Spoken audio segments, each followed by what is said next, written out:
Principal Secretary, Dr. Chris Crypto, who now joins us in studio. Thank you so much for making time for us tonight. All along, the trade has not been balancing in favor of Kenya. The balance of trade, that is, except in UK, what we've seen in 2017 now, the difference is about 8 billion shillings. In all these conversations, how do you ensure that you've had now with Trump, you've talked to Theresa May, you're going to China again, how do you ensure Kenyans get more markets for their products? And again, what is more important? Is it to get more markets, more goods, more exports, or is it the assistance you're receiving from these big nations? Thank you, Hussein. I think it's good to look at these numbers in the context of overall numbers. 2007, our exports were about 250 billion. Last year, we had about 576.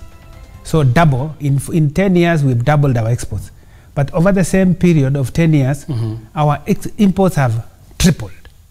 So from about 650 billion to now 1.7 trillion. This is generally speaking. That's general. So overall, the gap has widened, meaning that we have actually imported more than we have exported. So it means also that there's been a huge impact on our foreign exchange, that there's huge demand. You have seen this even in the shilling, weakening, and it means also exports of jobs.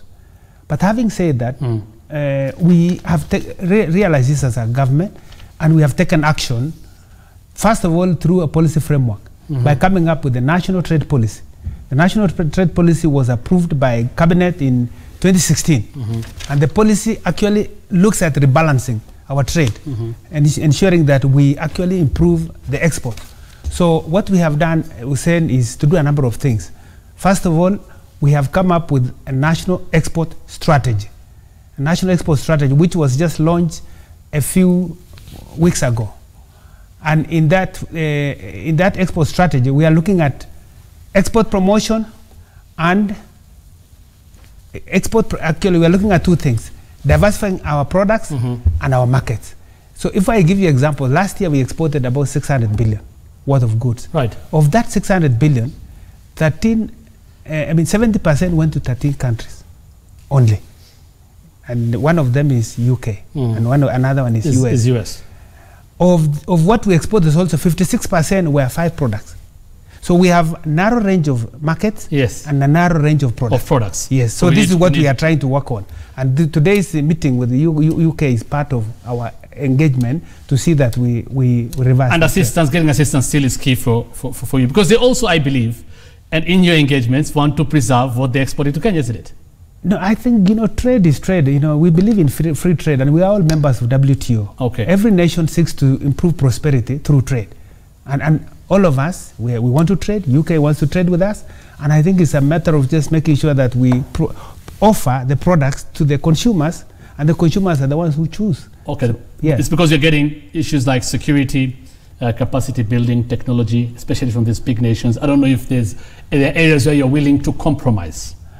No, when you look at bilateral relations, our relations is in trade, it is in investment, it is in security, it is in other areas. So my focus now is just on trade. But of course, like USA or UK, these have been the partners that have been with us for long. We have strong political ties, cultural ties, and economic ties. And indeed, they have supported us to ensure there is improved security in our region. Right. Should these Kenyans that are selling, especially, let's take a look at the UK, tea, flowers, cereals, coffee, should they be worried about Brexit if the UK leaves the EU? Because right now, for the first time we're seeing it's actually been favorable to Kenya. And in March next year, we're expecting UK to leave. Kenyans have to be worried about Brexit because, how are you going to support that? 90% of what we export to UK is beverage and horticulture. It is fruits, vegetables, and cut flour, as well as coffee and tea. So if we lose that market, clearly we have lost a huge chunk of what we export to that market. But this is why we have engaged. And you have had Prime Minister actually reassure us that there will be continuity, that there will be no disruption of trade between us and UK because of Brexit. And we have started engaging because we are working through the partnership of the EU, which we call the Economic Partnership Agreement, which we have signed and ratified. And we access the EU market under what is called Market Access Regulation that allows us to access that market duty-free, quota-free. The rest of East African countries don't have the luxury of that because they have what is called everything but arms. For them, they can access to the EU market in the same, on everything except arms. Right. Now, when Brexit happens, it's also possible that we could lose that market. But there's been what we call an interim period that EU has agreed with UK on a transitional period that started this March to next year March. And from next year March up to 2020 December, there is a period called interim period that UK will be negotiating trade deals with other countries, but still operating under the EU law. Okay. So over that period, we are working to ensure that we remain under the same terms as... Have you started those discussions? Yes, we have started discussions. Okay. Yes. We still import products that we can manufacture. Manufacturing is one of the key things in the Big Four agenda. Yes. Yeah. Again, as I said earlier, this is trade. You're saying it's about negotiation, give and take. But I assume, again, these big nations and any other nation in trade would want to preserve and actually add more to what they're selling to another nation. If they want to preserve their exports, what they're bringing to the Kenyan market, how is this going to work? Yet we also want as a country now, and you in the government, with the Big Four agenda to ensure that we now start manufacturing. How do you strike the balance? The balance will be struck because I think if it is tea, for instance, tea is being consumed by consumers in Europe, in the US. That tea has to go through some process. And so we don't need to export our tea bulk as we are doing. If we did, we manufacture here and actually add value and we export the final value, the consumers in UK are not going to say no because they require tea. Similar to coffee, so there is no contradiction because the Big Four is about increasing manufacturing and we want to raise the amount of manufactured goods that we export. We don't want to be exporting primary products forever, and I think we lose the value, especially through the value chain. We are not able then to get the jobs that we need, right, and even the money that we require for our farmers and those traders that are engaged in this trade. And there is no doubt that that is very important. That is a value addition, as you're talking, as you said earlier. But is there any framework towards this? I mean, when are we going to see this as a country? We have started. Let me start an example with tea. You've talked about tea. Tea, I mean, if you look at the coffee, plants, cereals, generally horticulture. Today, we had 100 companies that were in a business forum at Strathmore. Among those companies were 30 companies from the UK. And we are having discussions with a number of them on interesting them in value added, because a number of UK companies are engaged in the trade of tea. So we're trying to convince them to see if they can work with us to add value back home, rather than exporting items in bulk and adding value in the UK. And you cannot even determine whether this is Kenyan tea or not because the branding is lost. And this particularly was even for our coffee. And this is what we are seeking for, to make sure that our Kenyan coffee, you can be able to trace it in any of the markets in the US and the UK, and this is Kenyan coffee. Okay.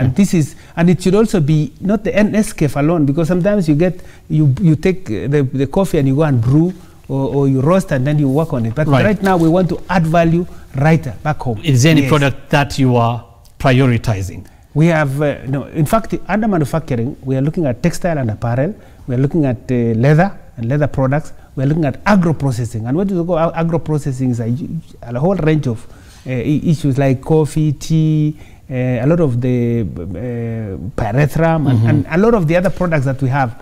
We want to add value to all of them. And adding value is not just transforming, in a small way. We want to transform to the final value if possible. By that I mean, fair enough. Yeah. By that I mean, when are we supposed to see, is there when will we see the first industry in terms of manufacturing now? On these things that you're talking about, value addition. We have industries at the moment. Of course. And I want to we're talking about Big Four in manufacturing within the next 5 years. You're expecting to see a few more. We have manufacturing now, and manufacturing sector is contributing about 8.4% of our GDP.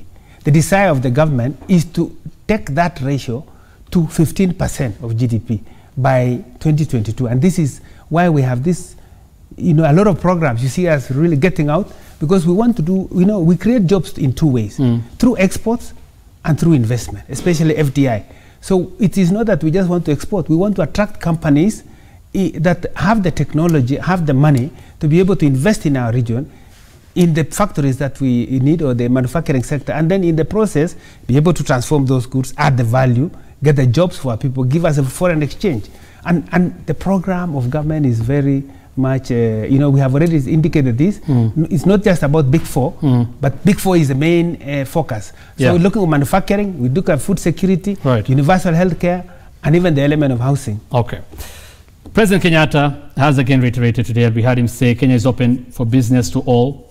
That is in the reference age-old, leaning either west or east. And I'm sure you've also been responding to such issues from time to time. But looking at the volumes of trade, and we've just looked at them, especially between China and US and UK, even US and UK combined.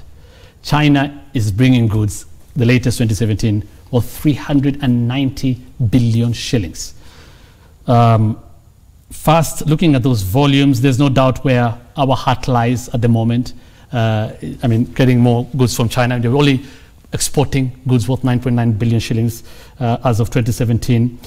Is there a need, or do you feel there's need to strike a balance? And again, observers, and I'm sure as you've seen, in fact, critics say we were in too deep in debt and trade with China, and unfavorably so to us, that we are now warming up to the West to counter China's continued influence in Kenya.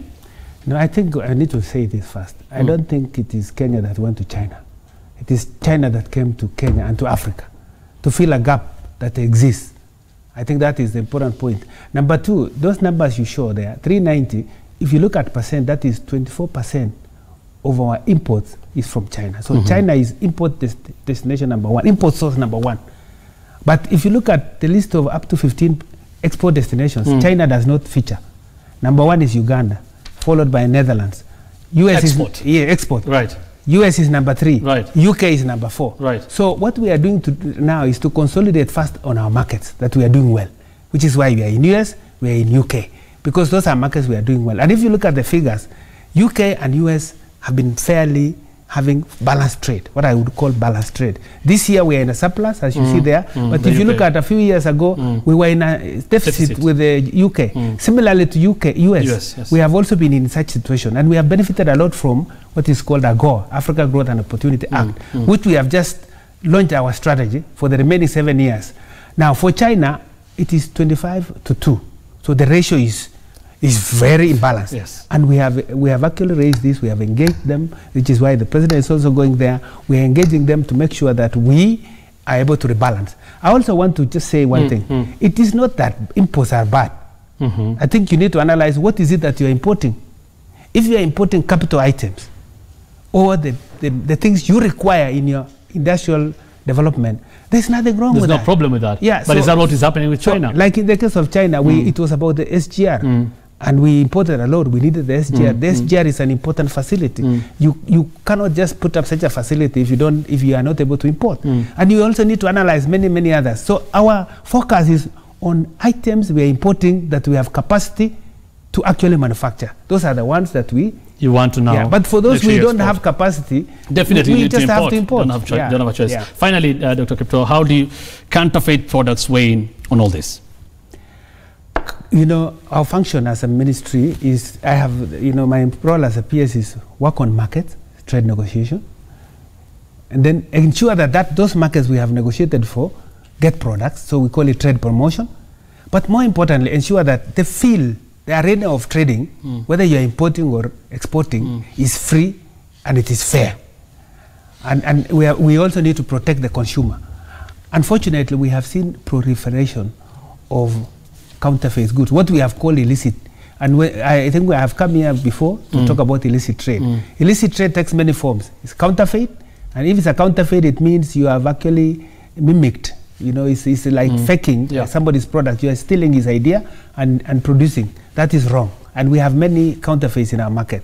There is also the issue of substandard goods, where the goods are being produced that don't meet the standards, and they are finding our way into our market.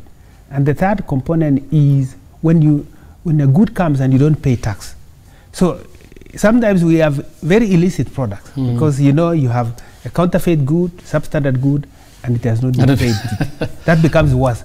However, you've seen that in the last 3 months, under the directive of His Excellency the President, we have worked very hard, and you've seen seizures and we have seen destruction, and we have taken a lot of action. You will see more coming. We are telling people, to avoid dealing with illicit trade, deal with legitimate trade. And you have no problem. Import a legitimate product, export a legitimate product. We need to protect the consumer. All right. Dr. Chris Kiptoo, thank you so much. And by all means, get more markets for Kenyan products. So thank you so much for making time for us thank you very much tonight.